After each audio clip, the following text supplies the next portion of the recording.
Hi everyone, I chose Schoology because as I mentioned in my post, I recently applied for and got an interview for a job that recently adopted Schoology. I hadn't heard a lot about it and I was kind of intrigued as to why they chose it, and so I thought this was the perfect opportunity to jump right in. So Schoology's website is pretty extensive. You can watch a lot of tutorials and they're really obsessed with you requesting a demo. So this button is everywhere. Anyway, I signed up for a free account and Schoology is actually a free tool. I was kind of wondering why it was free, but apparently it's free to teachers, facilitators, and students and parents.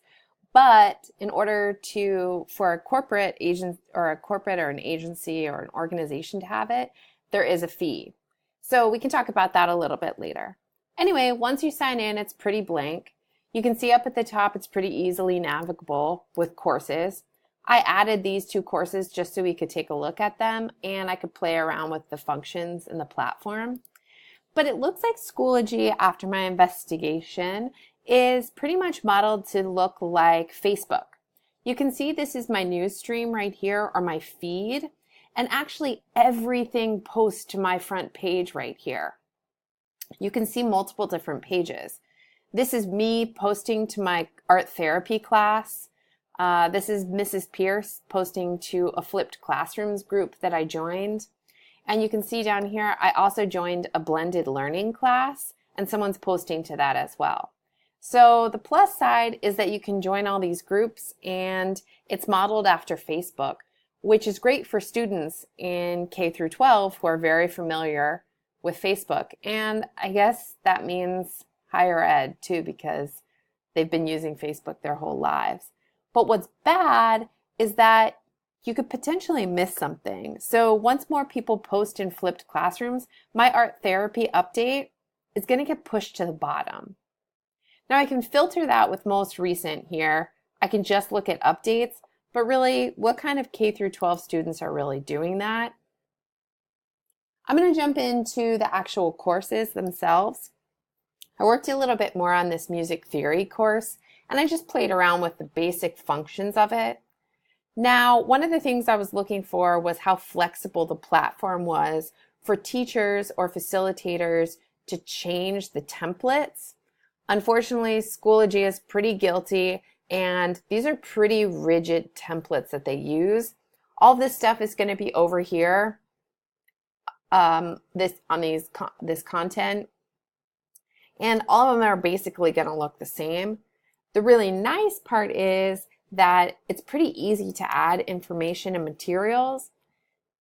The kind of downside is it's not really easy to add certain kinds of materials. So I noticed that right off the bat, if I wanted to add a picture or an image, I think I have to do a file. I tried that and actually it doesn't really work. You can add a file or a link, and when you add a link, it just looks like a bunch of gobbledygook. So it's not really intuitive of how to add that kind of stuff. Here's a link to a YouTube video. Again, it wouldn't actually let me upload the YouTube video or embed it, which would be a really nice function. So again, the nice thing is it's easy to add different kinds of materials, but not certain kinds of materials, if that makes sense. So I did an assignment up here, which was really easy. It was easy just to add a due date up here at the top. But again, it looks like students really can return files only. Now, one of the nice things over here on the left that I really liked is that I can do updates and just type them directly into here. And something I haven't seen for a while is badges. So I can actually make my own badge, or I can use some of the ones that Schoology already did. Let's say a leadership badge. And I can assign it, hypothetically, to the list of students over here on the left that are in my music theory class, and then add it.